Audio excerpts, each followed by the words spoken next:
আমি সাধাৰণতে আলাপুৰ কথাখিনি আৰম্ভণিটো আৰম্ভ কৰোঁ কিন্তু আজি যিহেতু পাৰফৰ্মেঞ্চটোৰ কাৰণে অলপমান গতিকে বেলেগ হৈ গ'ল গতিকে পোনপ্ৰথমে মই তোমাক মানে সুধিব বিচাৰিছোঁ বা জানিব বিচাৰিছোঁ এই পাৰফৰ্মেঞ্চটোৰ বাহিৰে বিষয়ে কেনেকৈ প্লেন কৰিলা হঠাৎ ডিচাইড কৰিলা যে প্লেন কৰিলা আছিলে প্লেনটোতো মানে কবিতাৰ কিতাপখন তেতিয়াই কৰিছিলোঁ কিন্তু মোৰ স্পেচটো দেখি আৰু এটা প্ৰফেঞ্চাৰক এটা ট্ৰিবিউট দিয়া হয় জুমনি ফুকনক যিহেতু মাজৰ কামটো ট্ৰিবিউট কামটো তাৰ লগত মই ভাবিলোঁ কবিতাৰে যে মই ট্ৰিবিউট এটা দিম আৰু যিহেতু এইটো এটা পাব্লিকে দেখা পাব ফেচবুকৰ এটা পাব্লিক নহয় বস্তুটো তাৰ আগত সেই কবিতাৰে যেন প্ৰফেঞ্চাৰক এটা ট্ৰিবিউট এটা দিয়া হ'ল তাতে এইটো মানে ক'ভিড সময়ৰ কথাটো তাৰ লগত বৰ্তমান টাইমটো এই মুখত এনেকৈ ৰঙা পিতা মাৰি থকা সেইটো এটা কথা ভাবিয়ে মই তাৰ বস্তুটো প্লেন কৰিলোঁ আচলতে বহুত দিনৰ এটা থট প্ৰচেছ ভাবি আছিলোঁ কিন্তু পেইণ্টিঙত কৰিছোঁ মোক এনেকৈ মানুহৰ মুখত আছিলে তো সেই বস্তুটো এন্থ্ৰপ'মৰ্ফিক ফৰ্মত কেনেধৰণে ৰিপ্ৰেজেণ্ট কৰিব পাৰি সেইটো ভাবিলোঁ ভাবি কামটো বহুত দিনৰ এটা থট প্ৰচেছ এটা থাকে আচলতে ছাবকনচিয়াছ মাইণ্ডত সেইটো আজি হয়তো আপোনালোকৰ কাৰণে হ'ব পাৰিব তাৰ লগতে তোমাৰ যিটো গান্ধীৰ দৰে যিটো এপিয়াৰেঞ্চ বা তোমাৰ সেইটো মই ভাবোঁ এটা সেইজন মানুহকো হয়তো এটা আমি যিধৰণে মানে সৰুকালৰ পৰা পাইছোঁ তেনেকুৱা ধৰণৰ সবৰমতী আশ্ৰম এইবিলাক ঘূৰি পেলাই মোৰ যিটো অভিজ্ঞতা মই জীৱনত সদায় তেওঁক বৰ আইডিয়েল বুলি ভাবোঁ কাৰণ তেওঁ নৰ্থ ইষ্টৰ কাৰণে বহুত কাম কৰিছে তেখেতক ধৰক যদি মহাত্মা গান্ধী নাথাকিলেহেঁতেন তেতিয়া হয়তো নাগালেণ্ডখন বেলেগ হৈ গ'ল আৰু বহুত মানে এতিয়া আমি অৰুণাচলৰ ওপৰত যিখিনি ৰিচাৰ্চ পাওঁ বা নাগালেণ্ডৰ পাওঁ অকল মহাত্মা গান্ধীৰ কাৰণে আৰু মহাত্মা গান্ধীয়ে বেৰিয়াৰ এজনক কৈছিলে যে আপুনি লৈ তাতে কাম কৰক তো সেইবোৰ কথা গতিকে অসমৰ কাৰণে তেওঁ বহুত ইম্পৰ্টেণ্ট আৰু যিবোৰ আমাৰ আশ্ৰমবিলাক আছিলে সেইখিনি মানুহ বহুত মানে সাধাৰণ মানুহৰ মাজত গৈ কাম কৰিছিলে নাটকৰ তেনেকৈ বহুত সেইবিলাক মানুহক মই লগ পাইছিলোঁ সেই মানুহখিনিৰ মোৰ জীৱনৰ ওপৰত ডাঙৰ এটা প্ৰভাৱ আছে আৰু এইটো 93ৰ পৰা বহুত ইলাষ্ট্ৰেশ্যন কৰিছোঁ গান্ধী লৈ তাৰপিছত এখন 2007ত এক্সিবিশ্যন কৰিছিলোঁ কিন্তু মই তাৰপিছত ভাবিলোঁ নাই এটা এন্থ্ৰপ'মৰ্ফিক ফৰ্মলৈ লৈ যাব পাৰিম নেকি গান্ধী তেনে সেইকাৰণে মই 2013ত প্ৰিয়ম শৰ্মিলাৰ যিটো তাইৰ প্ৰটেষ্টটো প্ৰতিবাদটো সেই প্ৰতিবাদটো গান্ধীৰ লগত একেলগ কৰি পেলাই মই বস্তুটো কৰিলোঁ 13ৰ পৰা আৰু যেতিয়াই সুবিধা পাওঁ তেতিয়া সেই বস্তুটো আনকি মই এখন পাঠশালা বুলি এখন স্কুলত গৈছিলোঁ 2017ত দেই তাতে মই মানে স্কুল ষ্টুডেণ্টৰ লগত এই গান্ধীৰ পাৰফৰ্মেঞ্চ কৰিছিলোঁ আৰু সেইটো বৰ মানে এই শ্বেয়াৰিং খুব ভাল এটা মোৰ নিজৰ এটা ডাঙৰ অভিজ্ঞতা আছিল শিশুৰ মাজত গান্ধীৰ এটা পাৰফৰ্মেঞ্চ কৰাটো গতিকে মই ভাবোঁ এইটো এটা ডাঙৰ এটা মেছেজ দিব পাৰি যে গান্ধী আমাৰ মাজত সদায় আছে এতিয়া যেনেকৈ গান্ধীও আমাৰ মাজে মাজে যে এনেকৈ হয়তো মানে অফিচিয়েল ফাইলত নাথাকিব পাৰে কিন্তু গান্ধীৰ মাজত আমাৰ মাজত সদায় আছে ভাৰতীয় সকলো ভাৰতীয় মনত সেইটো আছে আৰু সেইটো আমি আমাৰ ইয়াৰ পিছৰ প্ৰজন্মলৈ আমি লৈ যাব লাগিব কলিকতাত গৈছিলোঁ এইটো 3 দিনৰ আছিলে প্ৰায় 8 ঘণ্টা এনেকৈ বহি আছিলোঁ ৰাজকুমাৰ দা আপুনি গান্ধী কথাটো যিটো কৈছে মানে যে সদায় আছে কিন্তু প্ৰেজেণ্ট পলিটিকেল চিটুৱেশ্যনত গান্ধী লাহে নাইকিয়া হৈ গৈ আছে আপোনাৰ এইটো কি সেইকাৰণে মই কৈছোঁ আমাৰ কিন্তু এটা ৰেচপনচিবিলিটি আছে হয়তো একাডেমিক্সৰ পৰা এইটো মানে স্ক্ৰেপ কৰি দিব পাৰে কিন্তু আমাৰ আৰ্টিষ্টৰো এটা কিন্তু আমি আৰ্টিষ্টবিলাক কিন্তু ভৱিষ্যত দ্ৰষ্টা হয় গতিকে আমাৰ আৰ্টিষ্টৰ কিন্তু বহুত গুৰুত্ব আছে মানে আৰ্টিষ্টবিলাক অকল আই প্লিজিং ছবি কৰি থাকিলে নহ'ব আচলতে গতিকে সেইবোৰ কথাও মানে অকণমান মানে এইটো এতিয়া তাৰমানে মই এই স্পেচটোত কৰিলোঁ এই স্পেচটোৰ পৰা বহুত ভাৰ্চুৱেল স্পেচ আমি গুচি যাব মই এইটো বিচাৰোঁ আচলতে মই কাকো ক্ৰিটিচাইজ কৰা নাই মই ক্ৰিটিচাইজ কৰাটো মোৰ কথা নহয় কিন্তু মই কি ভাবিছোঁ এইটো মানুহে জনাবচোন।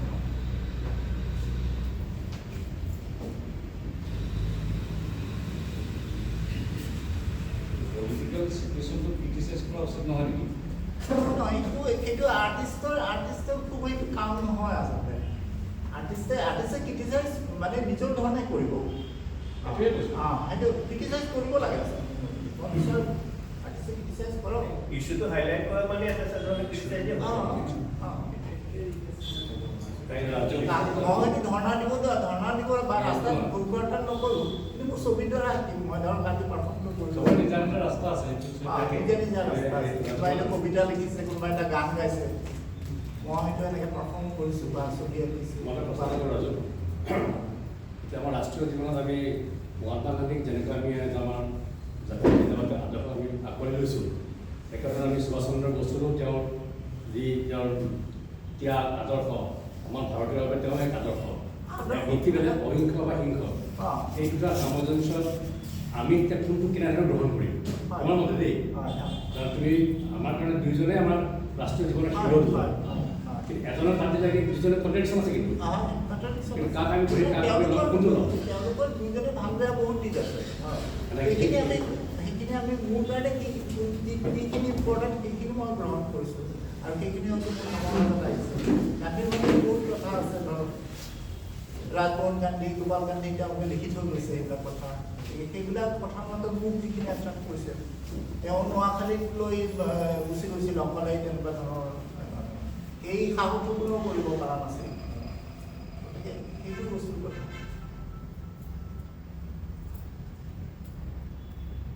ঠিক আছে, আমি আকৌ আৰম্ভণিৰ পৰা আৰম্ভ কৰোঁ। তোমাৰ বাল্যকালৰ পৰা তুমি ছবিৰ প্ৰতি কেনেকৈ আগ্ৰহী হ'লা?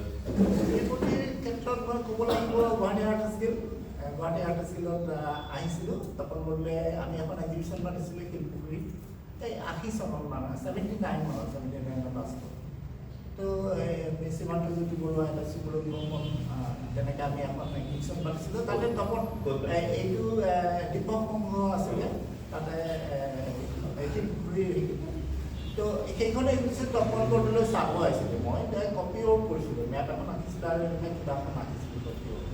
কিন্তু তপন নাই গিন্দলৈ মাতিলে। মই গিন্দলৈ আহা গিন্দত এডমিশ্যন তপন বৰদলৈ মাতিছিলে, তপন আহিছিলে। তেনেকৈ আৰ্টিষ্ট গিল্ডলৈ আহিলোঁ।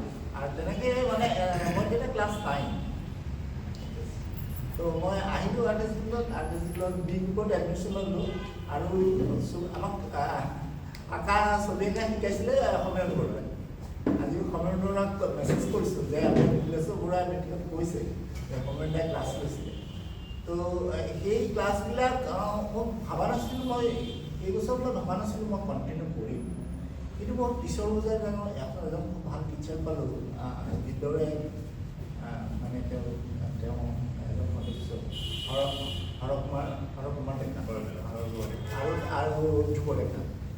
এই দুজন মানে মোক কিন্তু একদম মানে মই যে আৰ্ট পঢ়িম বা এই বিষয়ে চৰ্চা কৰিম মানে একদম ঠিক কৰি দিলে আচলতে একদম।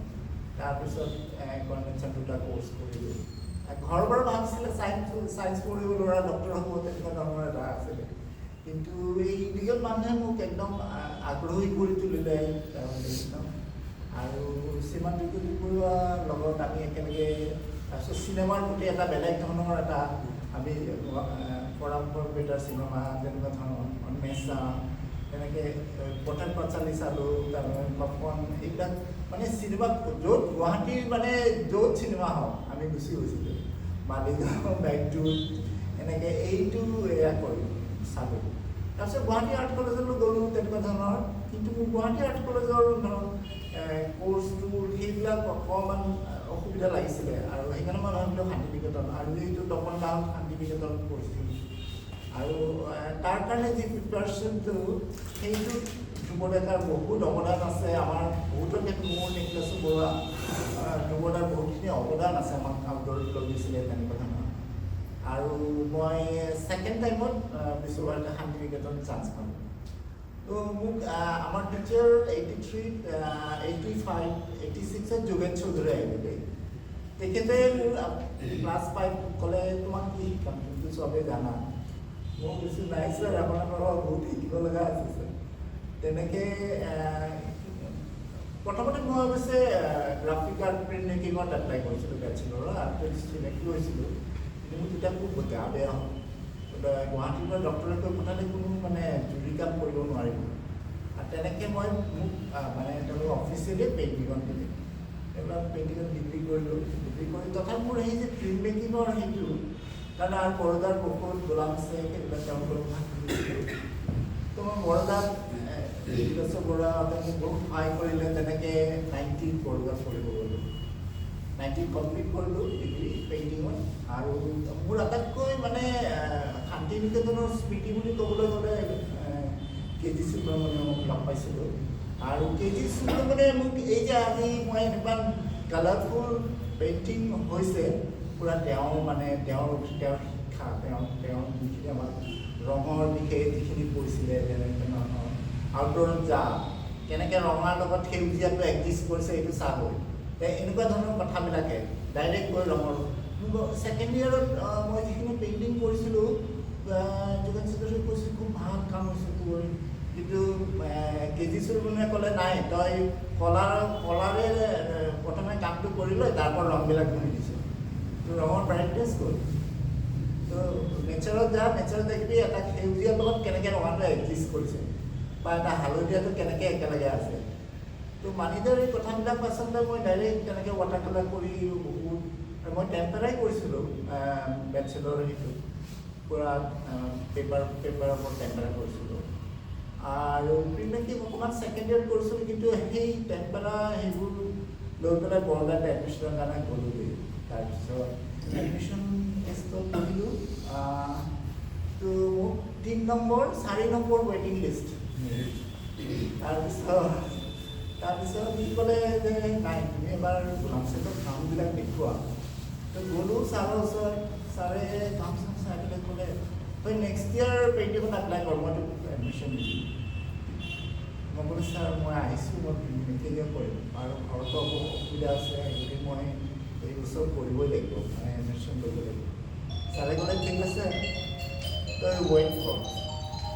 তেনেকৈ মোৰ 15 days পিছত মোৰ এডমিশ্যন হৈছিলে মাষ্টাৰ্ছৰ কাৰণে।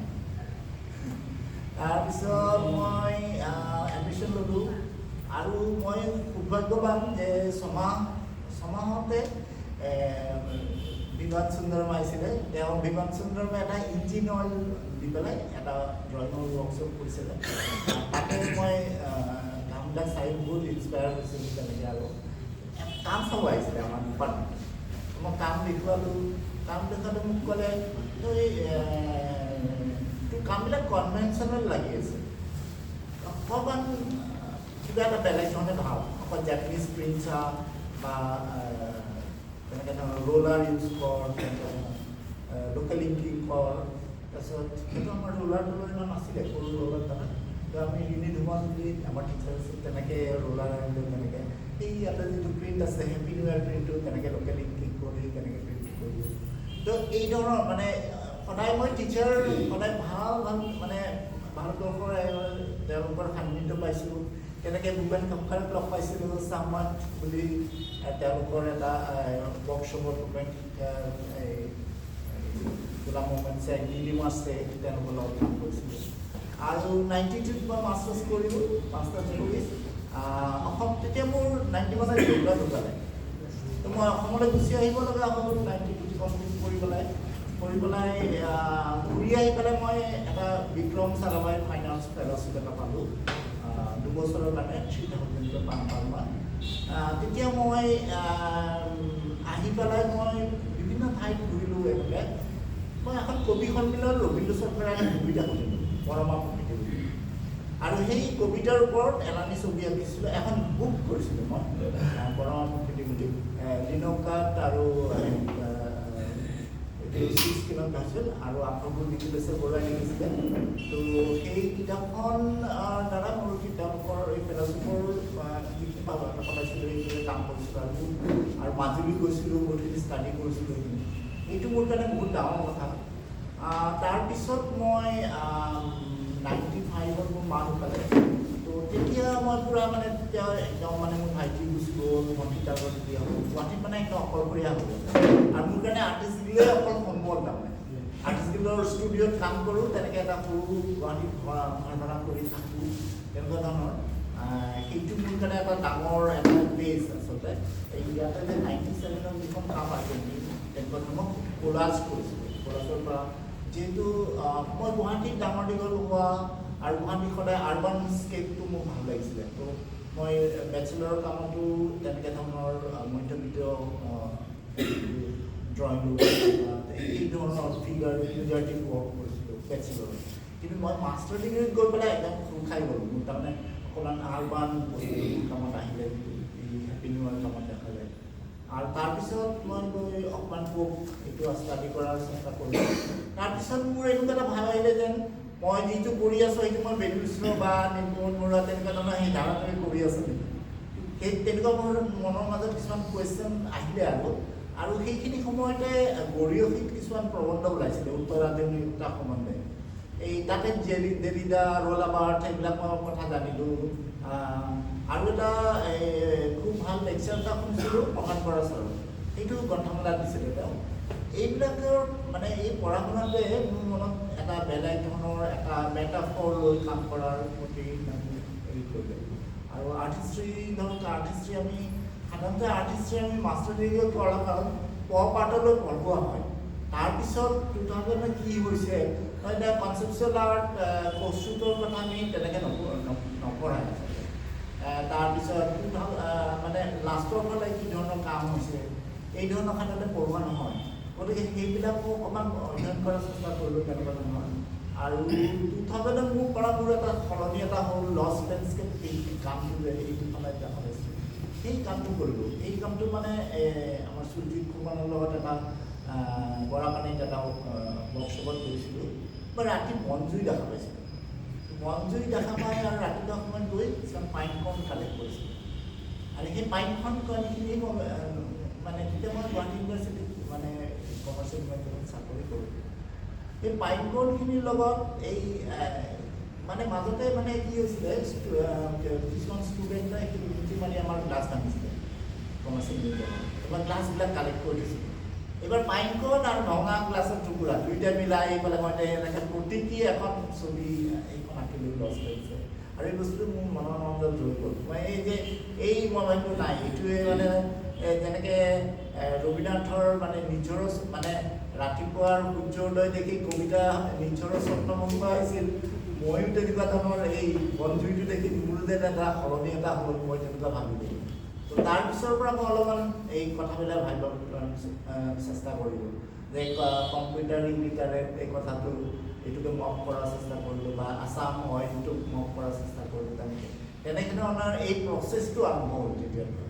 আৰু 2004ত এখন ছবি আঁকিলোঁ, এইখন এতিয়া লণ্ডনত আছে। আৰু তাৰপিছত আৰু এখন চেলিং আছাম তইল তেনেকুৱা ধৰণৰ আৰু এখন আঁকিছিলোঁ। তাৰপিছত এই ছবিখন আঁকিলোঁ। তেনেকুৱা ধৰণৰ কামবিলাক কৰি পেলাই মই 2007 চনত এখন গান্ধীক লৈ এখন ছবি আঁকিলোঁ। এই ধৰণৰ এটা প্ৰতীকী মানে এটা মেটাফৰ এটা আইকনগ্ৰাফী চিন্তা আৰম্ভ কৰিলোঁ গান্ধীক লৈ। 93ত আজিৰ অসমৰ এটা ইছ্যু কৰিব দিছিল আমাক, তো তাতে আমি চবে ড্ৰয়িং কৰিছিলোঁ। আৰু মই এটা ইলাষ্ট্ৰেশ্যন গান্ধীৰ ওপৰত এটা ইলাষ্ট্ৰেশ্যন কৰিছিলোঁ। পিছত প্ৰসেনজিৎ চৌধুৰীৰ কিতাপতো ওলাইছিলে সেইটো। সেই গান্ধীৰ পৰা ইলাষ্ট্ৰেশ্যন বা এনেকুৱা ধৰণৰ চৰ্চাটো তাৰপিছত মই য'তে চান্স পাওঁ বা গান্ধীৰ মিউজিয়ামবিলাক চোৱা আৰম্ভ কৰিলোঁ। আৰু 2007 চনত সেই মানে এক্সিবিশ্যনখন কৰিলোঁ। তাৰপিছৰ পৰা গান্ধী মোৰ মনৰ মাজত বাৰে বাৰে আহি থাকে মানে। এই 13 চনত সেই পাৰফৰ্মেঞ্চ কৰিছিলোঁ তেনেকুৱা। এনেকৈ চলি আছে এই কামখিনি। তাৰ লগত একাডেমিক ষ্টুডিঅ' গ'লোঁ 2009 চনত। অসমৰ কণ্টেম্পৰেৰী আৰ্ট লৈ মই PhD কৰিলোঁ, গৱেষণা কৰিলোঁ। বেচেলৰ অনুদান লৈ কাম কৰিছিলোঁ মাষ্টাৰৰ। সেইটো বেলেগ মই অজিত সিং, দিলীপ তামুলী, ননী বৰপূজাৰী তিনিজনৰ কামৰ ওপৰত এটা মোৰ PhD কৰিলোঁ। তেনেকৈ চলি আছে। ৰাজে ৱেটিং লিষ্ট এটা নাম আছে বুলি কৈছিল, 15 দিনমান ৱেটিং কৰি তাৰপিছত মই চান্স পাইছিলোঁ। আমাৰ যিটো মানে এনেকৈ গ্ৰাফিক ডিপাৰ্টমেণ্টটো আছিলে আৰু সন্মুখত আমি ওল্ড বিল্ডিং বুলি কওঁ, মানে য'ত আৰম্ভ হৈছিলে ভাঙি গ'ল আৰু এতিয়া মানে ৰিপেয়াৰ কৰিলে। সেইটো একো গ্লাছ নহয়, বিল্ডিংটো আছে গ্ৰাফিক্সৰ সন্মুখতে, তাত চিৰি আছিলে। তাত খুব চিৰিত পঢ়াৰ এখন আমাৰ চাইন্স কলেজত চবেই চিৰিত পঢ়ে মাটিত পঢ়ে আৰু মোৰ মনত আছে চুৰিটোৰ মনত দেৱী সদায় ৰাতিপুৱা গৈ চিৰিত পঢ়িব আৰু এটা এটা কাম কৰিব যিমান দিন ৱেইট কৰিছে প্ৰায় দিনে এটা এটা কৰি আছে গোটেই দিনটোৱে চিৰিটোত পঢ়ে আৰু সৰু সৰু পেইণ্টিং কৰিছে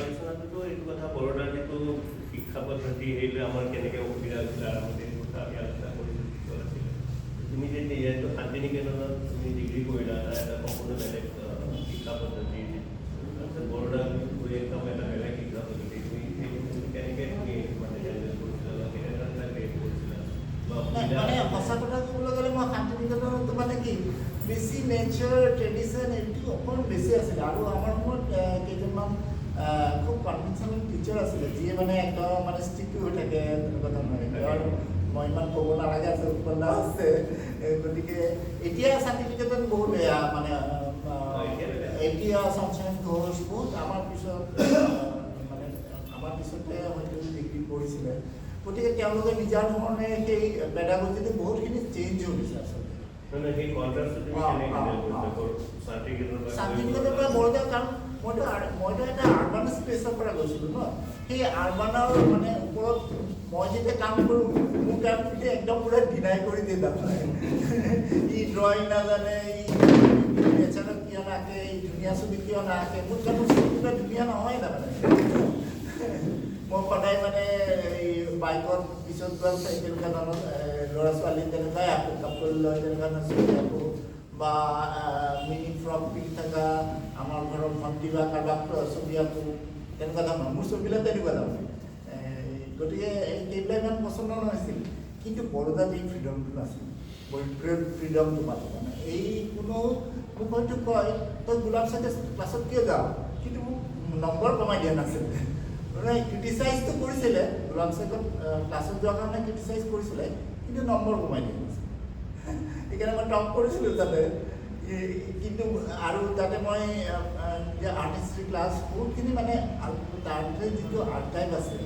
মানে ভাৰতবৰ্ষৰ ক'তোৱে নাই আচলতে গোটেই পৃথিৱীৰ কাম চাব পাৰি বা ভাৰতবৰ্ষৰ যিকোনো আৰ্টিষ্টৰ কাম চাব পাৰি এইটো বহুত ডাঙৰ আছিল আৰু বহুত ধৰণৰ ইণ্টাৰেকশ্যনটো বেছি আছিল এইবিলাক ইনস্পায়াৰ কৰিছিলে বৰদোৱাই এটা গ্ল'বেল এটা এইটো যিটো শান্তি নিকেতন নেচাৰ ট্ৰেডিশ্যন ইণ্ডিভিজুৱেল এইবিলাক কথাৰ ওপৰত গুৰুত্ব দিয়া আছিলে এইটো চিলেবাছটো তেনেকুৱা ধৰণৰ কিন্তু একেবাৰে শান্তি নিকেতন ফাৰ্ষ্ট বেটছৰ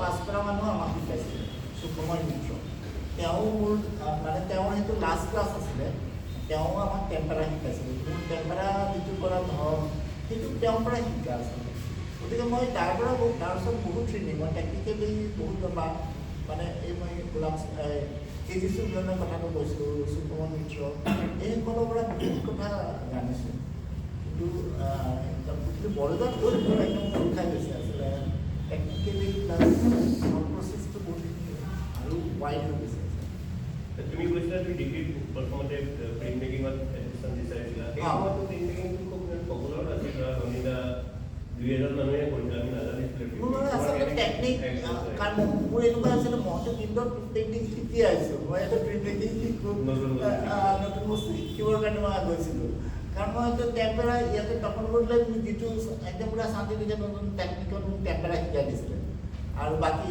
অইল নৰেন দাস তেনেকুৱা ধৰণৰ আছিলে সেইসময়ত টিচাৰ আমাৰ গতিকে মানে পেইণ্টিঙৰ মোৰ ইমান এয়া নাছিলে কিন্তু মই ভাবিছিলোঁ গ্ৰাফিক্সটো শিকোঁ তেনেকুৱা কিন্তু মোৰ সেইটো নহ'লে আৰু স্বাস্থ্যৰ কাৰণে তাৰপিছত বৰদাত গৈ 2 বছৰ কৰি ভাবিছিলে আৰু এবছৰ ড্ৰপ লওঁ কিন্তু মই দেউতাক গতিকে মই সোনকালে কমপ্লিট কৰিব লগা হ'ল আৰু তোমাৰ আৰু এটা মানে ছবিৰ লগতে আৰু এটা বস্তু আছে যিটো তুমি বাৰু PhD কৰিছা পিছৰ কথা আগতে তোমাৰ এটা ৰিচাৰ্চ অৰিয়েণ্টেড এটা মেণ্টেলিটি ধৰা মই আচলতে সেইটো আহিছে মোৰ গুৱাহাটী ডিষ্ট্ৰিক্ট লাইব্ৰেৰী মোৰ এটা ক্লাছ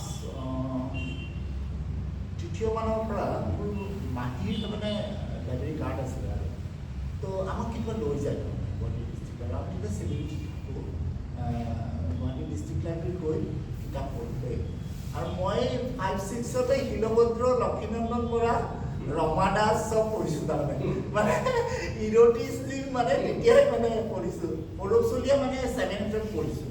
গতিকে অসমীয়া সাহিত্য আৰু পূৰা একদম পঢ়িছোঁ। মানে মই বিপুলজ্যোতি শইকীয়াক মই তেতিয়াৰ পৰা জানো একদম প্ৰথমৰ পৰা জানো আৰু কোন কবিতা আৰু বিপুলজ্যোতি শইকীয়াই মানে তেতিয়া মেট্ৰিকত ছেকেণ্ড হৈছিলে এইবিলাক খবৰ ৰাখোঁ মানে নিউজ পেপাৰ পূৰা পঢ়োঁ তাৰমানে অসমীয়া ভাষা মোৰ মানে পূৰা একদম মানে য'তেই কিতাপ তাতে আমি পূৰা মানে তাৰে ঘৰত যাওঁ কিতাপখিনি পঢ়োঁ তেনেকুৱা ধৰণৰ ফাৰ্ষ্ট একদম হেল্প কৰিছে আচলতে আৰু মানে যেতিয়া মই আৰ্যত PU পঢ়িছিলোঁ তেতিয়া আমাক পঢ়াইছিলে হেৰি নলবিদ্য ছাৰে মানে এনেকুৱা মানে সাহিত্যৰ সমস্যা এইবিলাক বা কৃষ্ণকান্ত সন্দিকৈ এনেকৈ পঢ়াইছিলে মোৰ মনত এতিয়াও মানে ক্লাছবিলাক মনত আহে মানে নীলমণি ফুকনক তেতিয়াই লগ পাইছিলোঁ মানে এতিয়া আৰ্যত লগ পাইছোঁ আমাক মই তেতিয়া কলাজ এটা কৰিছিলোঁ কৈছে ভাল হৈছে তুমি কণ্টিনিউ ৰাখা বুলি মানে সেই কণ্টিনিউ ৰাখা শব্দটোৱে মোক বহুত ইনস্পায়াৰ কৰিছিলে ৰাজু এটা সৰু কুৱেৰি কুৱেশ্যন নহয় জাষ্ট মানে তোমাৰ জানিব খুজিছোঁ তোমাৰ মিনিংফুল জাৰ্ণি তোমাৰ খুব ডাইনেমিক সময় যে তুমি যিখিনি কথা এক্সপ্লেইন কৰিলা খুব সুন্দৰকৈ ক'ত কেনেকৈ কি তোমাক ইনস্পায়াৰ কৰিলে কেনেকৈ তোমাৰ ধাৰাবিলাক চেঞ্জ হ'ল চব হ'ল আৰু নিখিলে ক'লে যে পদ্ধতিটো ক'বলৈ হ'ল শান্তি নিকেতনৰ আৰু বড়োলেণ্ড জৰ্ণিজম মইতো শিক্ষাগত পদ্ধতি বা প্ৰণালী নহয় আচলতে মানুহখিনিয়ে ইনফ্লুৱেঞ্চ কৰে তাত যিখিনি মানুহ আছে তেওঁলোকৰ যিটো ফিলচফি লাইফ ফিলচফি তেওঁলোকৰ চিন্তাধাৰা ন ছবি কেনেকৈ আঁকিল সেইবিলাকে ইনফ্লুৱেঞ্চ কৰি দিয়ে যেনেকৈ যেতিয়া তুমি শান্তিগড়ত আছিলে কেজিয়ে ইনফ্লুৱেঞ্চ কৰিছিলে তাৰপিছত তাৰপিছত এইখিনিতে তোমাক এটা গড লগালে তাৰপিছত এইটো এতিয়া মই কথাটো অলপমান জানিব খুজিছোঁ যে সেই যে তুমি মেটাফৰ এটা লৈ পেলাই বহিছা Mahatma Gandhi I think it's a metaphor for you নহয় জানো বাকী ছবিবিলাকতো মই দেখিছোঁ তুমি তোমাৰ ছবিত মই এটা বস্তু অবজাৰ্ভ কৰিছোঁ এবষ্ট্ৰেক্ট আৰু ছেমি এবষ্ট্ৰেক্টৰ কম্বিনেশ্যন টু চাম এক্সটেণ্ট দেই মই জানিব খুজিছোঁ তুমি how you define abstraction in your world এইটো আপোনাৰ মানে মোৰ একদম পাৰ্চনেল কথা জানিব খুজিছোঁ এইটোৱে এজ এ ধৰক কুৱেশ্যন নহয় কিন্তু এজ এ কলাবৰেটৰ আপুনি এজন কলাবৰেটৰ আপুনি আপোনাৰ কামৰ দ্বাৰা বহুত ইনস্পায়াৰ হৈছিলে আপোনাৰ বেচেলৰ ডিগ্ৰীৰ যিবোৰ কাম আপুনি কিছুমান বটল লৈ কাম কৰিছিলে সেইবিলাক সেই এবষ্ট্ৰাকশ্যন তেনেকুৱা ধৰণৰ বস্তুবিলাকে হয়তো বহুত ইনস্পায়াৰ কৰিছিলে কিন্তু মই ভাবোঁ এবষ্ট্ৰাকশ্যনটো ইনহাৰেণ্ট অকণমান বস্তুটো কিন্তু এজ এ পষ্ট কলনিয়েল এখন দেশৰ নাগৰিক হিচাপে মই ভাবোঁ মানে বিমূৰ্ততাটোৰ লগতে আমি বিমূৰ্ততা ডিজাইনটোত আছে মানে মই যিটো ডিজাইন কৰিছোঁ ছবি এখনৰ যিটো ডিজাইন কম্পজিশ্যন বিমূৰ্ততাটো তাত আছে কিন্তু এজন পষ্ট কলনিয়েল এজন দেশৰ নাগৰিক হিচাপে আমাৰ হয়তো বহুতখিনি ধৰক এটা ৰেচপনচিবিলিটি থাকে মোৰ সমাজ মোৰ সময় তাৰ বিষয়ে যেনেকৈ অজিত বৰুৱাই কৈছিল মই দুৱাৰৰ দৰে অসমক ভাল পাওঁ তেনেকুৱা ধৰণৰ ফুকন ছাৰেও তেনেকুৱা ধৰণৰ বহুত কথা কৈছে গতিকে মই ভাবোঁ মোৰ সেই এটা সদায় মই সেই বস্তুটো ফিল কৰোঁ আছে মই মোৰ নিজৰ স্পেচ আৰু যাৰ কাৰণে মই যেতিয়া বৰোদাৰ পৰা পাছ কৰি আহিছিলোঁ তেতিয়া মই শান্তিনিকেতনত এখন এক্সিবিশ্যন পাতিছিলোঁ দেই মোৰ ফিল্ম মেকিং ডিপাৰ্টমেণ্টত তো সুৰেন্দ্ৰন বসু এজন টিচাৰ আছিলে টুকুদা তেওঁ মোক কৈছিল তই ইয়াৰ পিছত কি কৰিবি বৰদালৈ গতিকে নেকি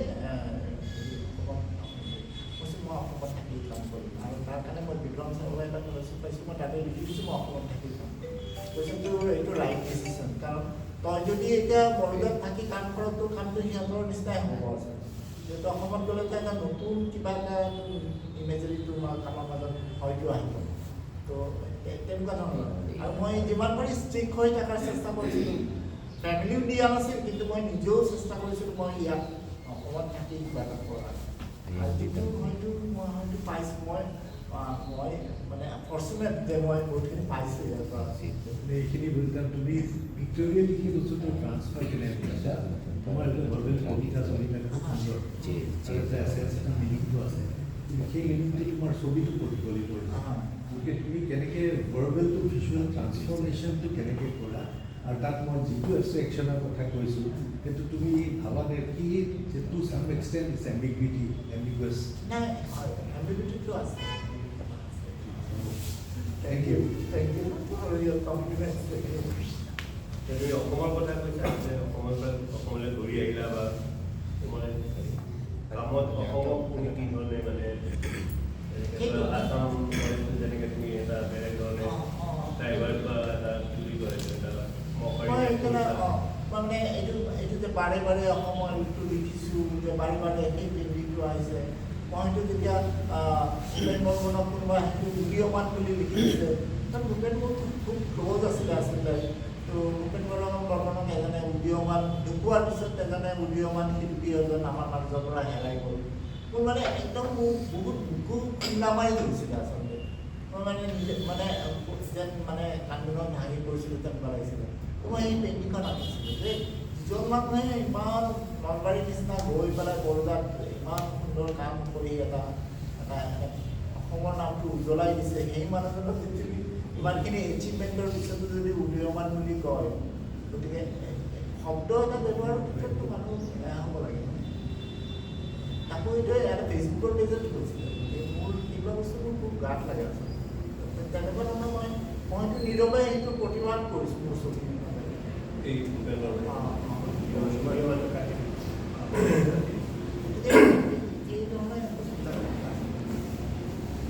এইখিনিতে মই মোৰ ফালৰ পৰা কথা এটা কৈ দিওঁ বহুতে হয়তো ভাল নাপাব পাৰে মানে মই অসমত বিশেষকৈ দেখিছোঁ যিবিলাকে বাহিৰত আহিছে আমাৰ ইয়াত মানে বয়স হিচাপে আৰ্টিষ্টৰ ষ্টেটাছটো পায় মানে বুঢ়া হ'লে দেখিছোঁ শিল্পী যিয়ে নহওক ডেকা থাকিলে উঠিব মানে মানে তেওঁ সোনকালে চল্লিছ বছৰ বয়স হিচাপে ডেকা ল'ৰা গতিকে উঠিব মানে তেনেকুৱা এতিয়া আমি 60 বছৰ অতিক্ৰম কৰিলোঁ এতিয়াও যে মানুহ সৰু ৰাতি সৰু ল'ৰা হৈ আছে তেনেকুৱা ধৰণৰ কিন্তু মই ভাবোঁ আমিবোৰ আচলতে খুব সহজ সৰল মানুহ সেইকাৰণে নেকি আৰু এইটো মানে একাডেমিক বা এই এনেকৈ ধৰণে আৰ্টিষ্ট গিল্ডৰ এনেকৈ ধৰণে টাচ হৈ থাকিলোঁ এইটো কাৰণত নেকি আমি যদি ফিটা পাতিব মাতিলে আহিলোহেঁতেন তেতিয়াহ'লে হয়তো মানুহ অলপ কৰিলে হ'ব ৰাজু এছ'চিয়েট প্ৰফেচাৰ ফিটা কাটিব আহিছে তেতিয়াহ'লে অলপ গুৰুত্ব দিলে আৰু ৰাজু তাৰ আগত ডক্টৰ ৰাজকুমাৰ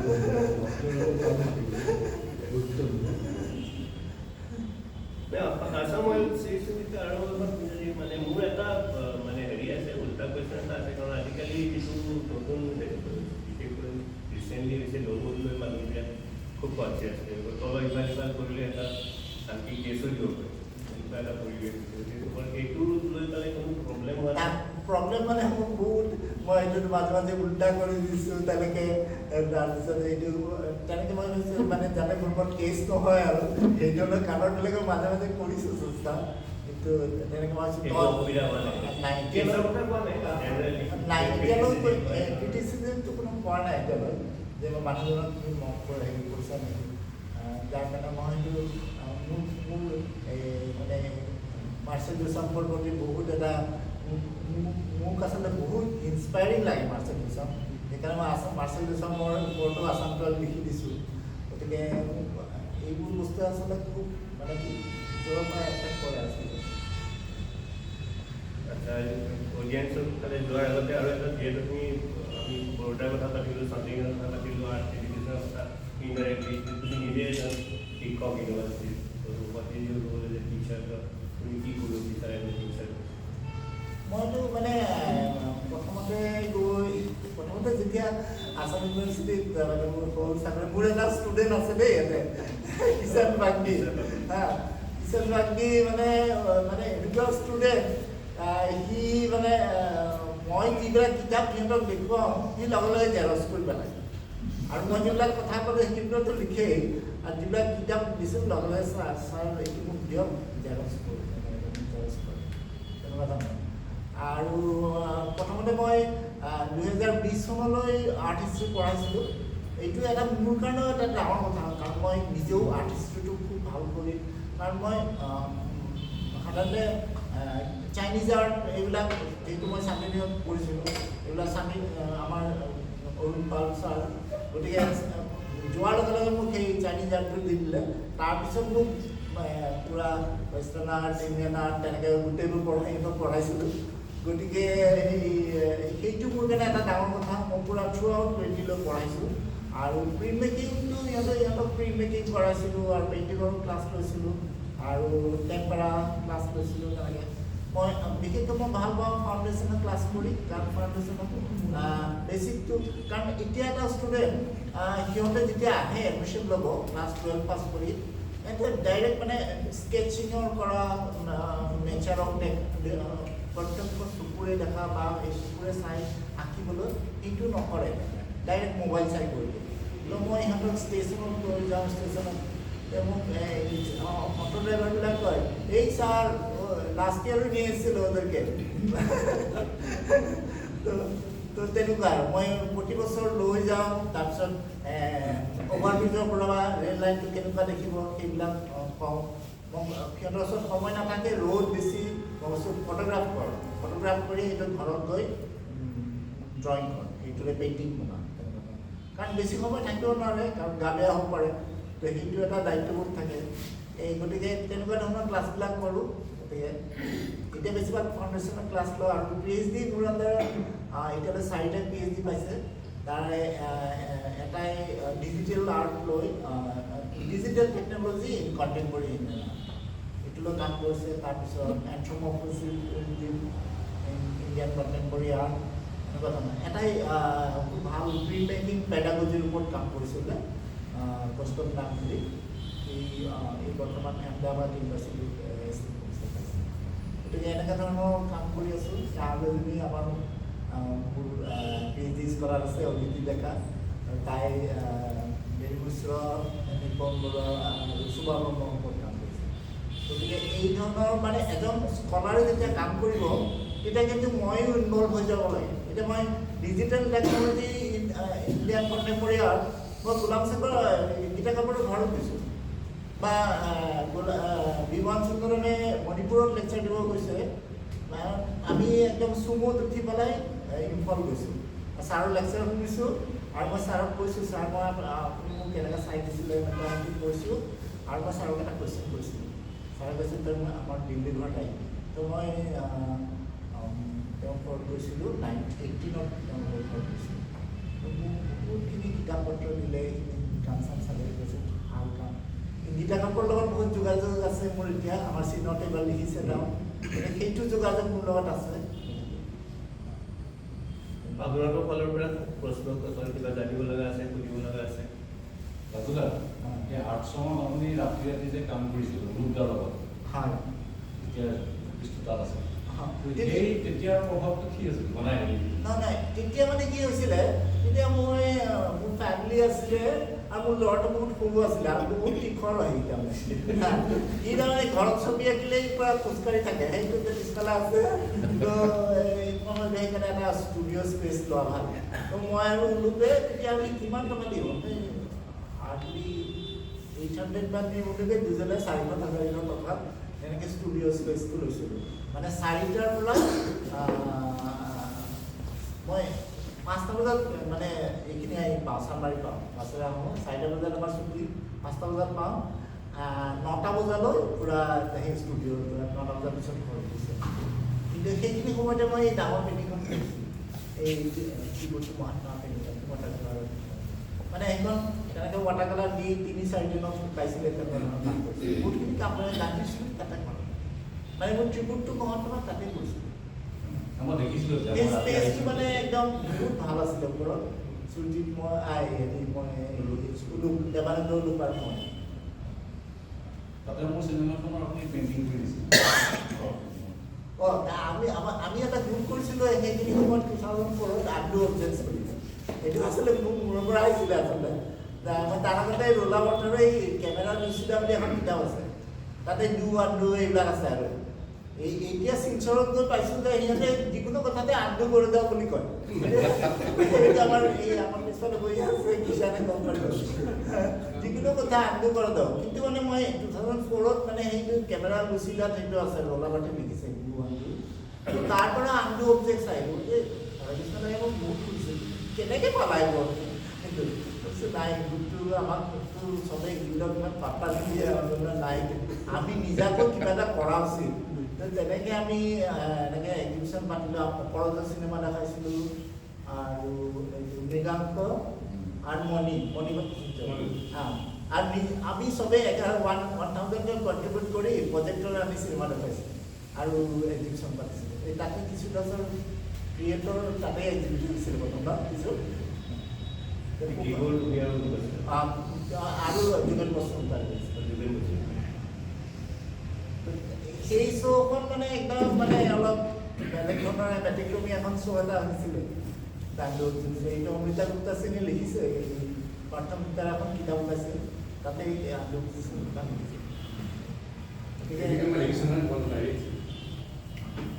লিখিছিলে আমি কেটলগ এখনো লৈছিলোঁ আন্দোলন আৰু 2004 আমি এখন জাহিৰত শ্ব' কৰিছিলোঁ সেইখনৰ নামো আন্দোলন আছিলে বিৰলাটো তাৰ আগতে সেইটো সীমান্ত আছিলে আমি মানে যেতিয়া মই আৰু কিমান 6,000-7,000 লাষ্টত 15,000 মোৰ দৰমহা আছিলে সেইটো এটা পইচাত থৈ দিওঁ এই RD পোষ্ট অফিচত থৈ দিওঁ আৰু সেইটো মানে তাৰপৰা লোন লৈ পেলাই বাহিৰত ছবি বিক্ৰী হৈ পেলাই নাই একেলগে যে গ'লোঁ তেনেকৈ বহুত মানুহ লগ পালোঁ সেইটো আমাৰ ডাঙৰ কথা ছবি বিক্ৰী হৈছিলে কিন্তু এই যে মানুহ ছবি দেখা বিমান সুন্দৰমৰ এটা হেৰি কৰিছিলে ভিক্টৰিয়া মন্দিৰ সেইটো 97 শ্ব'ত আমি দেখা পাইছিলোঁ বিমান সুন্দৰম লগ পোৱা নাছিলোঁ কিন্তু মানে শ্ব'টো দেখা পাইছিলোঁ বহুত ডাঙৰ মানে তেওঁ গেলেৰী স্পেচত এটা ৰেলৰ লাইন বহাই দিছিলে গতিকে সেই এক্সপিৰিয়েঞ্চবিলাক আচলতে সেই ফ্ৰীডম এই সাহসী কথাটো খুব ইনস্পায়াৰ কৰা আছে বহুত ডাঙৰ আপুনি আছে আপোনাৰ ইমান ইনফ্লুৱেঞ্চ ইমান মানে নলেজ থকা ইয়াত তাৰপিছত এই আপোনাৰ এনেই জাষ্ট প্ৰশ্নটো কি হ'ল মানে আপুনি নিজক বিচাৰি পাইছে নে নিজকে ৰাখি থৈ দিছে মানে ইমান ইনফ্লুৱেঞ্চৰ মাজত ইমান মানে নলেজৰ মাজত ইমান ইনস্পিৰেশ্যনৰ মাজত মানে এইটো কেনেকৈ মানে কাৰণ আপোনাৰ এইটো ৰিটেইন কৰা যেন লাগে মানে আপোনাৰ যোনটো কেৰেক্টাৰটো বা ইয়াতো এইটো আপুনি বিচাৰি পাইছে নে এইটো আগৰ পৰা ৰাখি থৈ পেলাই আপুনি ইভল্ভ কৰিছে তাৰ পৰা নিজক কেতিয়াবা পাহৰি যোৱা নাই আচলতে মোৰ বেকগ্ৰাউণ্ড মোৰ নিজৰ মানুহখিনি তেনেকুৱা ধৰণৰ মই পাহৰি যোৱা নাই মই ক'ৰ পৰা আহিছোঁ এটা লোৱাৰ মিডিল ক্লাছ ফেমিলিৰ পৰা আহিছোঁ মই সেই বস্তুটো পাহৰি যোৱা নাই কিন্তু তাৰ মানে মই বহুতখিনি ধৰণৰ এক্সপিৰিয়েঞ্চ বেলেগৰ পৰা লৈছোঁ হয়তো কিন্তু তাৰ মাজত নিজকে পাহৰি যোৱা নাই নিজৰ যিটো ভাৱনা চিন্তা নিজৰ যিটো থট প্ৰচেছ সেইটো কেতিয়াও মানে হেৰাই যাব দিয়া নাই তেনেকৈ আছে ইনস্পিৰেশ্যনটো আহিছে বাৰু যিটো টেকনিকেল ক্লাছ বহুত মাষ্টাৰ্ছবিলাকৰ কামৰ ইনফ্লুৱেঞ্চ দেখোঁ বহুত নলেজ থকা দেখোঁ চব ভিক্টৰিয়েল নলেজ গোটেইখিনিয়ে আছে কথাটো কৈছে তেতিয়াহ'লে আপুনি কেনেকৈ কৰি টেকনিকেল মাষ্টাৰী আছে তাৰে ওপৰত ইমান প্ৰিণ্ট মেকিঙৰ হওক গ্ৰাফিক্সৰ হওক তাৰে মাজত আপুনি নিজৰ মই যিটো মোৰ বেচেলৰ যিখিনি কাম সেইখিনি এটা চিম্প্লিচিটি আছিলে সেইটো মই বিনোদ বিহাৰীৰ পৰা লৈছিলোঁ মানে বিনোদ বিহাৰী মুখাৰ্জীৰ যিটো কামৰ যিটো ফিগাৰেটিভ চিম্প্লিচিটি সেই বস্তুটো মই আনিছিলোঁ কিন্তু মই কণ্টেক্সটো কিন্তু মোৰ অসম আছিলে মিডিল ক্লাছ হাউচৰ সেইটো মই কণ্টেক্সটো কেতিয়াও পাহৰি যোৱা নাই নিজৰ কণ্টেক্সটো কেতিয়াও পাহৰি যোৱা নাই মই হয়তো বিনোদ বিহাৰীৰ হিন্দী ভৱনৰ যিটো মেডিকেল চেণ্টাৰ মেডিকেলখন চাইছোঁ তাৰ ফিগাৰৰ যিটো সৰলীকৰণ সেইটো এডপ্ট কৰিছোঁ কিন্তু মই যিখন ছবি আঁকিছোঁ ধৰা মন্দিৰ আঁকিছোঁ হয়তো চৌমাষ্টাৰৰ ওপৰত বহি আছে গতিকে সেইটো আঁকিব যাওঁতে মই সেই চিম্প্লিচিটিতে আৰু ইউজ কৰিছোঁ কিন্তু বাকী বস্তুবিলাকতো একে আছে ইয়াতো তেনেকৈ আৰু মই এণ্ডি ৱাৰহলক ইউজ কৰিছোঁ বা পৰশুতক এই হেৰি দুচাম্পক ইউজ কৰিছোঁ, কিন্তু আমাৰ ইয়াৰ কণ্টেক্সত ৰাইনৰ লগত একেলগে হয়তো আনিছোঁ বা এইটো বুলডোজাৰখন মই সেই 2007 এটা ভালুকপুঙত এটা ৱৰ্কশ্বপ কৰি গৈছিলোঁ।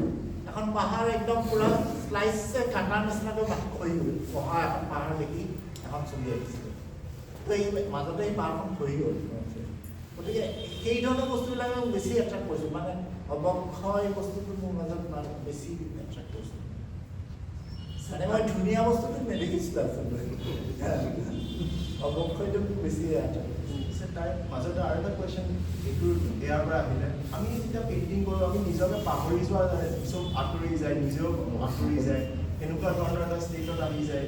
সেই এইটো ষ্টেটত কেতিয়াবা ৰাখি থোৱা এইটো ছাবকনচিয়াছলি থাকি যায় নেকি, এনেকৈ কনচিয়াছলি নাথাকে বস্তুটো? তেনেকুৱা মানে বস্তুটো বেছি মানে বেছি পাহৰি যোৱা মই আচলতে মানে অলপ ৰোমান্টিক নহয় আচলতে, মই মানে বেছি ৰোমান্টিক হয় কিবা এটা ধুনীয়া লাগে কিবা এটা কৰিলোঁ তেনেকুৱা নহয় আচলতে। অকণমান ছাবকনচিয়াছত মোৰ এই ধৰণৰ ইমেজেৰিবিলাক বেছি সোমাই থাকে আচলতে। হয়তো মোৰ প্ৰিভিয়াছ মোৰ ইয়থৰ মেলাংকলিটো হয়তো এনেকৈ ট্ৰেন্সফৰ্ম হ'ল চাগে, তেনেকুৱাও হ'ব পাৰে আচলতে। মোক এই বিলত মোৰ এজন ষ্টুডেণ্ট আহি পেলাই কৈছে, ছাৰ মই আপোনাৰ ওচৰত কিবা এটা খুব দুখ আৰু মেলাংকলি দেখা পাইছোঁ। মই মোৰ আছিলে, গতিকে সেইবিলাক গৈ পেলাই এটা বেলেগ ধৰণৰ এটা হয়তো কিবা এটা প্ৰতিবাদৰ হয়তো ৰূপান্তৰ এটা হৈছে, সেইটোৱে এটা হ'ব পাৰে। মানুহটো কিবা এটা অস্ত্ৰ দৰকাৰ ন, এই মেলাংকলিটো মোৰ কাৰণে এটা অস্ত্ৰ। আৰু মই কেতিয়াও ভবা নাই মোৰ ছবি বিক্ৰী হ'ব নে কি হ'ব, ক'ত ডিছপ্লে হ'ব, এইবিলাক ভাবা নাই। এতিয়া এই কলাৰ মোৰ ছবি 2006 চনৰ পৰা পেক কৰা অৱস্থাতে থাকিলে, এতিয়া ডিছপ্লে হৈছে। কিন্তু আৰ্ট ইণ্ডিয়াত ওলাইছিলে, আৰ্ট ইণ্ডিয়া সন্ধ্যা বৰদাৰে গোটেই অসম চাই পেলাই আমাৰ 3-4জনৰ কাম চিলেক্ট কৰি এটা লেখা লিখিছিলে, কিছু মোৰ ডেভেলপমেণ্ট জানিব লাগে। গতিকে সেইটোৱে কথা, মানে অসমত থাকি এইকাৰণে পেৰিফেৰি থকাটো এটা মানে আচলতে আমাৰ এটা মানে কি এটা আমাৰ দুৰ্ভাগ্য বুলি ক'ব পাৰি, কাৰণ আমিতো মেইন মেট্ৰ' চিটিত নাই ন। কোনোবা এজনে আৰ্টিষ্টৰীয়া ধৰা জনি মেলে আহি পেলাই আমাৰ ওপৰত ছবি লিখিব বা তেনেকুৱা ধৰণৰ যিকোনো আৰ্টিষ্টৰীয়ানে আহি পেলাই আমাৰ কামতে আহি ভাগ লিখিব, সেইটোতো আমি সেই সৌভাগ্য আমাৰ নাই আছে।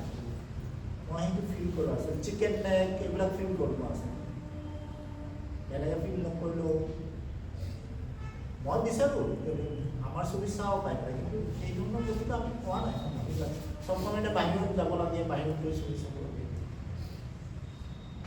নাই, এতিয়া সেইটো বস্তু বহুত আগৰ আগৰ সলনি হৈছে। তুলনাত উদাহৰণস্বৰূপে যদি তুমি কেৰেলাৰ কথা চাব যোৱা, তেতিয়া নিজা এটা এনেকুৱা এটা বস্তু বনাই এতিয়া চিটখন বহুত সেইটো অসমত কিয় হোৱা নাই তুমি কি ভাবা? কিন্তু অসমত হোৱা নাই। অসমত এক ধৰণৰ আৰ্টৰ প্ৰতি এটা মানুহৰ অনীহা আছে। এনেকৈ মানে দুখন বিশ্ববিদ্যালয়ত আমাৰতো ভিজুৱেল আৰ্ট ডিপাৰ্টমেণ্ট নাই। বৌদ্ধিক দিশত যিটো সমুদ্ৰ কৈ আছিলে অপেনিঙত যিটো কথা কৈ আছিলে, বৌদ্ধিক আৰ্ট বস্তুটো বেৰত সজাই থোৱা বস্তু, তাৰ বাহিৰে এইটো যে শিক্ষা বা তেনেকুৱা ধৰণৰ সেই বস্তুটো আমাৰ নাই আছিলে। মানুহ আৰ্টিষ্টবিলাকেও নিবিচাৰে আচলতে। আৰ্টিষ্টবিলাক মই এখন ফটো তুলিছোঁ, মই এখন পেইণ্টিং কৰিছোঁ, মই এটা স্কাল্পচাৰ বনাইছোঁ, মই সেইটো বিক্ৰী হ'ল বা তেনেকুৱা ধৰণৰ এক্সিবিশ্যন হ'ল, সেইটোতে মানে সীমিত হৈ থাকে আচলতে। কিন্তু এইটো লৈ চৰ্চা হওক বা জানক বা এইটো লৈ ক্ৰিটিকেল ৰাইটিং হওক বা সমালোচনা হওক, আলোচনা হওক, সেইটো নিবিচাৰে বা নিজকে নিজৰ প্ৰশ্নসমূহ কৰে। মানে কোনো মানে গ্ল'বেলি বস্তুটো নাচায় আচলতে। যিটো আমি বড়োদাত এই প্ৰশ্ন কৰাটো আমাৰ লগৰ আৰ্টিষ্টৰীয়ান আছিলে বহুতকেইজন, অংশুমান দাসগুপ্ত আমাৰ লগত আছিলে, সুমিত নন্দী, এতিয়া শান্তি নিকেতন পঢ়াই তেওঁলোকে। একদম টিচাৰৰ আগতে টচ কৰি দিয়ে একদম কাম লৈ। বা চিচলা বুলি এজন আৰ্টিষ্ট আছে চাউথ ইণ্ডিয়ান, মানে তাক মানে বিমান হেৰি ৰতন পাৰিব তাৰপিছত শিৱজী পানিকৰ তেওঁলোকো মানে ভয় কৰিছিলে মানে গতিকে মই ভাবোঁ এই যে চৰ্চা এই ধৰণৰ কথা বাৰ্তা এই আমাৰ সমৰ্থন কৰোঁ আৰ্টিষ্টে এই নহয় আচলতে মানুহখিনিৰ দায়িত্বটো আছে কৰিব লাগে সিদিনা আৰম্ভণিতে মই নিখিলেশক কৈছিলোঁ this right platform to start with হয় আজি দেৱদীপটো কৈছে যে আমি এই বস্তুটো মানে এইটো আমাক ভালকৈ জনাব লাগে এই মাতলাক মানে আহিলে গতিকে এই বস্তুটো কণ্টিনিউ হৈ থাকিব লাগে আচলতে মিডিয়াইটো সাংঘাতিক ৰোল এটা প্লে কৰে মিডিয়াৰ ৰোলটো মই কৈছোঁ যেতিয়া আৰ্ট ব্ৰিগেড বা এনেকুৱা নাই সেইটোতো হয় they should know about this exhibition or his exhibition. সেইটো ক'ত কানেকশ্যন ৰাখিব লাগে মিডিয়াৰ ৰিলেভেঞ্চটো বহুত কমি গৈছে এতিয়া আৰু মিডিয়াতকৈ ছ'চিয়েল মিডিয়াৰ আমাৰ অভ্যাস হৈ গৈছে কাৰণে আমি পেপাৰখন নামটো ওলালে ভাল পাওঁ 10,000 মানুহে পঢ়িব আৰু 5,000 পেজত ওলালেতো নপঢ়িব লাগে তাতকৈ ছ'চিয়েল মিডিয়াত যিখিনি কাভাৰেজ আচলতে এক্টিভিটিটো হ'ব লাগে তেতিয়া বস্তুটো বাহিৰ হ'ব এইটো মানে মিডিয়াত হৈছে বা মুখত হৈছে য'তেই নহওক কথাবিলাক আগবাঢ়িব লাগে সেই কিয় হোৱা নাই সেইটো সেই প্ৰশ্ন প্ৰশ্ন হৈছে এক্টিভিটিজবিলাক কম বাঢ়িব লাগে আৰু এৱাৰনেছ বাঢ়িব লাগে ইয়াৰ ডবল অডিয়েঞ্চ হ'ব লাগে আৰু প্ৰশ্ন সুধিব লাগে তেতিয়া মানুহলৈ এৱাৰনেছটো বাঢ়ে বুজি পায় মানুহ এজন ধুনীয়াকৈ বুজাই দিলে লাইফ জাৰ্ণিটো তাৰ লগত সুন্দৰকৈ বহুতে বুজি পায় এনেকৈ মানুহ ইনফ্লুৱেঞ্চ হয় এনেকৈ মানুহ আৰু জীৱনটো তাৰ লগত যে একেবাৰে একান্ত হৈ যায় সেই কথাবিলাক ছবি চোৱাটো সহায় কৰে সহায় কৰে চিনেৰে ছবিখন চাই গ'ল সেইটো বেলেগ কথা যদি জানে বহুতে ভাবে যে ছবি অঁকাটো মানুহজন বেলেগ একেটাই একেটাই হৈ যাব আশাবাদী আৰু সমুদ্ৰ এনি কণ্ট্ৰিবিউশ্যন প্ৰশ্ন কিবা 10 কৰি দিব পাৰা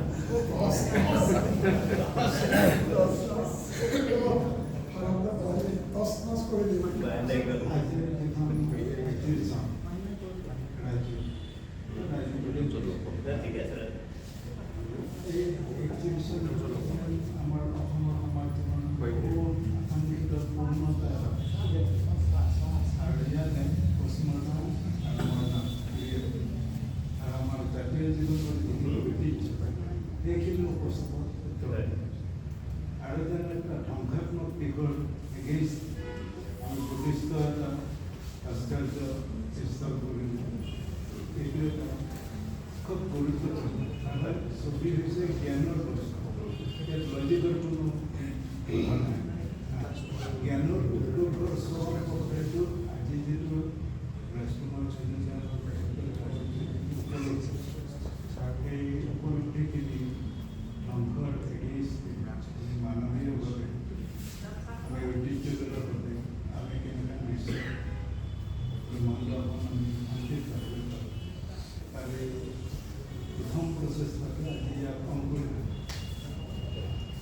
প্ৰথম প্ৰচেষ্টা আৰু মই সদায় এই ইনষ্টালেশ্যনৰ বহুতো কথা কৈছোঁ ইনষ্টালেশ্যন নেশ্যনেল আজি মই কথাটো মই আহিছোঁ আমাৰ আৰু এই জ্ঞানৰ এই পৰ্যায়টো সম্পূৰ্ণ পূৰ্ণতা মোৰ গতিকে এই পৰ্যায়টো আমি উপস্থাপন আমি ভাৰতীয় মানুহে বিশ্বদৰবাৰটো কৰিব আৰু আমাৰ ইয়াত অসমৰ সমাজ জীৱন ইয়াত আমি আজি মই ভাবিছোঁ যে এইটো ইষ্টাব্লিছ হওক স্থায়ীভাৱে আৰু স্থায়ীভাৱে ইষ্টাব্লিছ হোৱা যিখিনি জ্ঞানৰ ৰাজকুমাৰ মজুমদাৰ একাডেমিক জ্ঞানৰ পৰা আদি কৰি সমাজ জীৱনৰ পৰা সংঘাতৰ পৰা বিভিন্ন বৈচিত্ৰ্যপূৰ্ণ জ্ঞানখিনি আজি পূৰ্ণতা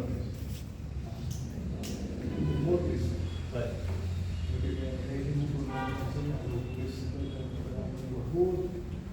ভিতৰত আমিতো বেছি এনে উন্নত এবাৰ এক্সিবিশ্যন আমাক বেছি দৰকাৰ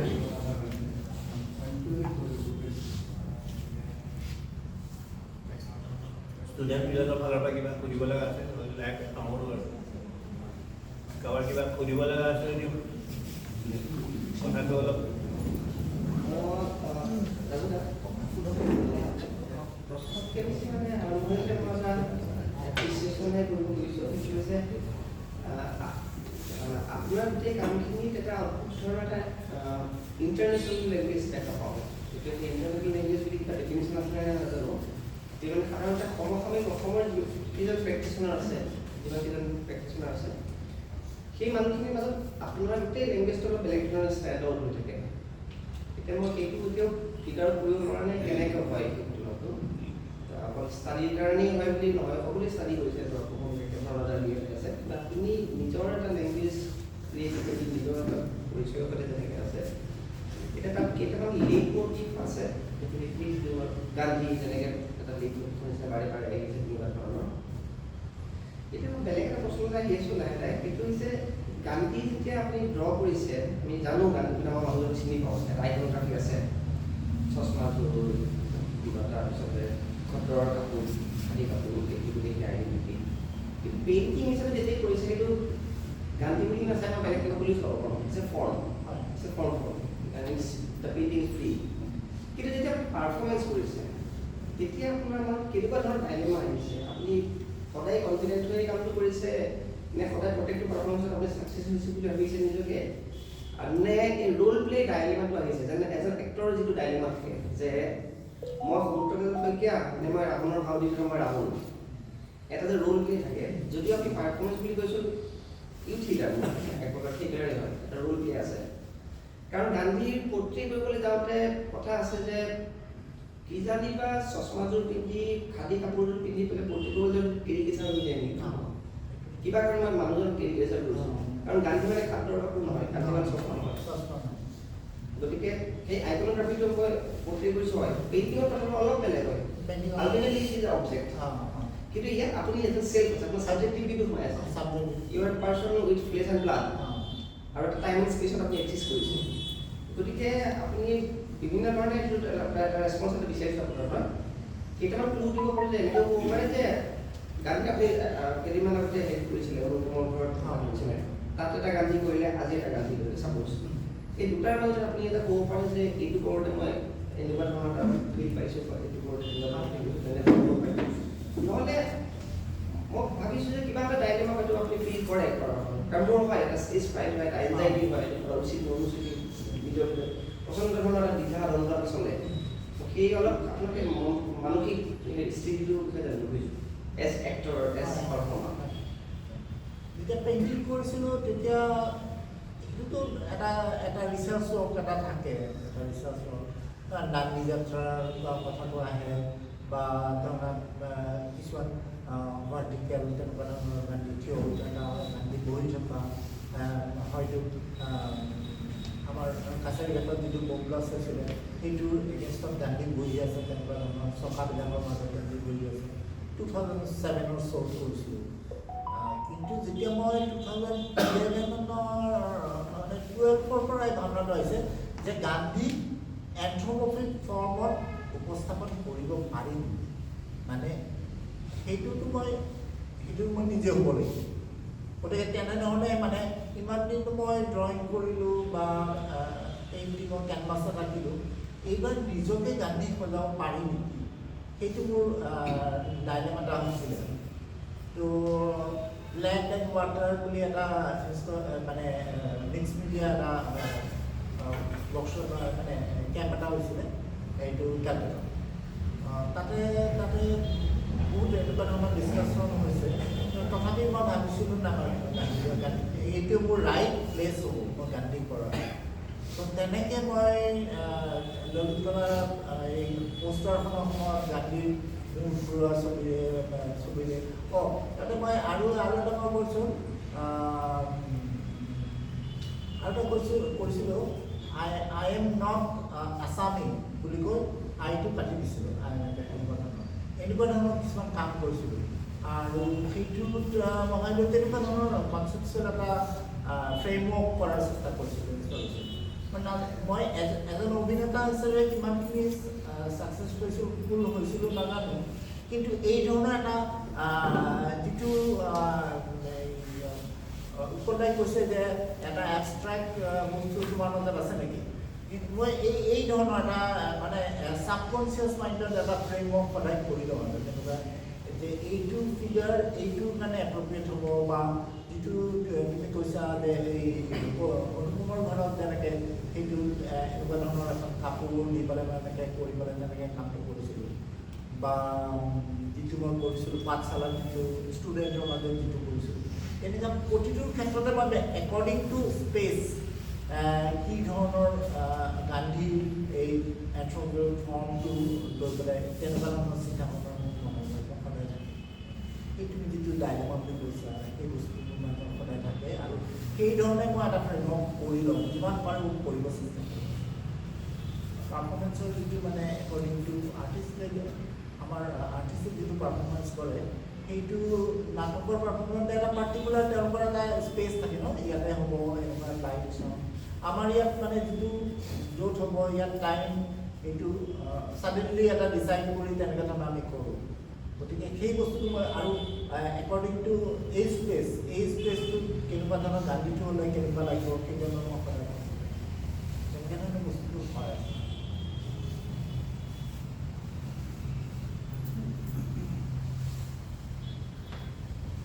ঠিক আছে আৰু যদি কাৰোবাৰ কিবা সুধিব লগা নাই অনুষ্ঠানটো সামৰো ধৰণে